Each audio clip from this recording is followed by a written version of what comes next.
The gospel this morning comes from the 13th chapter of Matthew, verses 24 to 37. You can find it on page 50 in your pew Bibles. But in those days after that suffering, the sun will be darkened, and the moon will not give its light, and the stars will be falling from heaven, and the powers in the heavens will be shaken. Then they will see the Son of Man coming in clouds with great power and glory.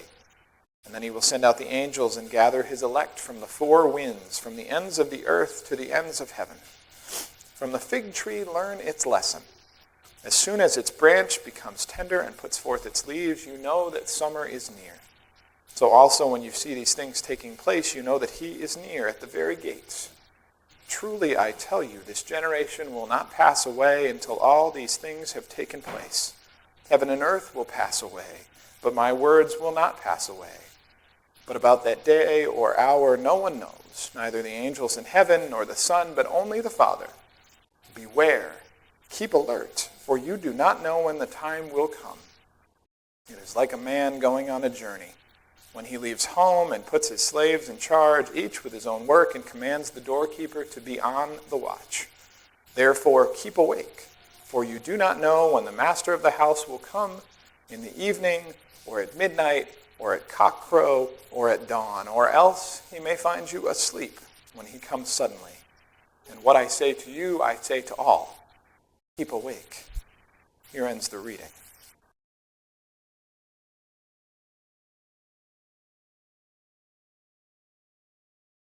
What a dark passage.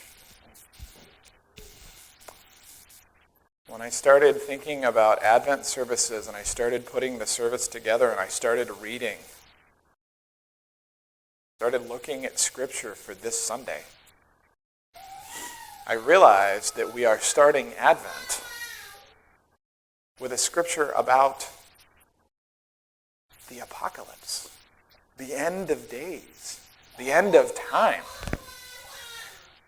That's pretty dark. I said this morning the same thing in the Sunday school class, and folks kind of looked at me, and I said, well, let me read this to you. But in those days after that suffering, the sun will be darkened, and the moon will not give its light. That's dark. And yet the season all around us feels bright. It's beautiful in here. I came in yesterday to get things ready for service and was just bowled over by the trees and the decorations, and man, we even had snow. We had a good amount of snow. And we start in this dark place. This place of worry. This place of fear about the end of days. You know not the hour or the time.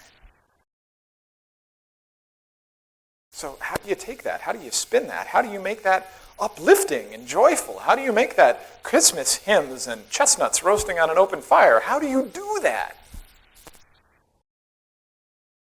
You see, this is the thing that's really interesting about the lectionary, is that some Sundays there are really easy scriptures that you could preach anything out of. You'd have 17 or 18 different choices about wonderful, loving, and beautiful ways that you could go. And some Sundays, you get this. So what do we do with this?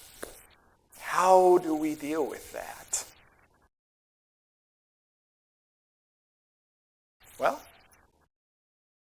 it's interesting because when I came in, I saw the setup for the Christmas play that we're going to have here on Friday. And it's this beautiful setting. Like this is Christmas, right? A rocking chair and the tree, and we've got the fire and the creche and the whole thing. This is Christmas. And right outside, use your imagination a little bit, right outside of this beautiful setting, it's dark. The sky is dark. That deep black that's almost blue that just goes on forever. I started thinking about that, and I started thinking about how do we deal with this kind of dark passage, this scripture that deals with so many difficult things. Let me ask you about your lives right now. You don't have to answer, but I want you to think in your heads. Anything troubling right now? Anything difficult? Anything dark? Scary? Fearful? Worrying? Anxiety-producing? Stuff that just goes on and on and on and on and on and never ends? Just me?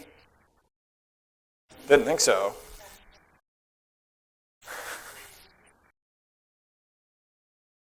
Sometimes when we get so far into that stuff, we feel like we could just fall into it. Like it will never end. Like we will never pick up the newspaper and look at the front page and realize there's just stuff going on all the time. How nice is it when you get on your computer or you turn on your TV or you pick up your phone and you see some wonderful piece of news like these boys who'd been lost in Newburgh and were found? It seems like that almost never happens. We hear about war, we hear about Ebola, we hear about politicians that can't get together and work on anything for anybody. We hear about a world that's heating up, we hear about people who don't have enough to eat, we hear about all this kind of stuff. Friends, that's what this passage is about. And then we've got our own personal stuff.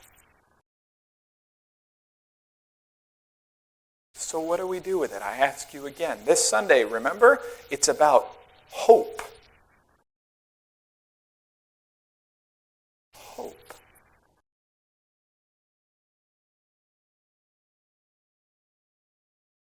I've forgotten now where the expression comes from, but it goes something like this. It's always darkest right before you turn the light on. There are variations of that. That's my preferred one. And you know, one of the things that I have experienced over and over again is waking up at 3 a.m. to go and get my daughter for Erin and realizing that there is nothing quite as dark as that. Stumbling out of bed to go and get a child who needs you. And then you turn the light on and you can see everything, right?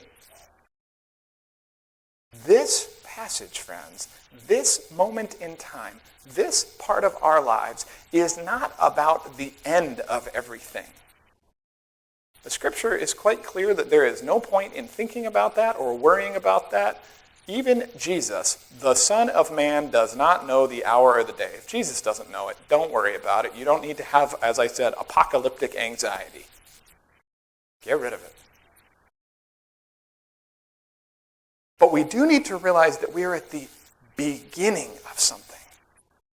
We are at the beginning of a transformative time.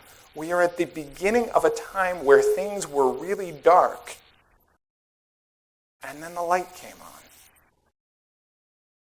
Because through all of the stuff that we deal with, whether personally or corporately or societally or whatever, because we know how this story ends, we don't deal with it alone. It's not night forever. There is hope of a new day. There is hope of some light coming into the world which will change how we see things. Think about how much scarier shadows are than actually seeing things clearly in the daytime. That is what this Sunday is about. It is about acknowledging that life is not always a walk in the park. That things are not always as we would prefer them to be. But that they need not stay that way. That we need not go through it alone, by ourselves, fumbling and bumbling around in the dark. That there is hope. And the other quote for this morning is that hope is a great thing. Be the greatest. That is what this Sunday is about. And unless you start in the darkness, as low and scary as you can get, the magnificence of the story is not as magnificent. You need the whole journey. And my friends, that's what we are on. A journey from hope to peace to joy to love.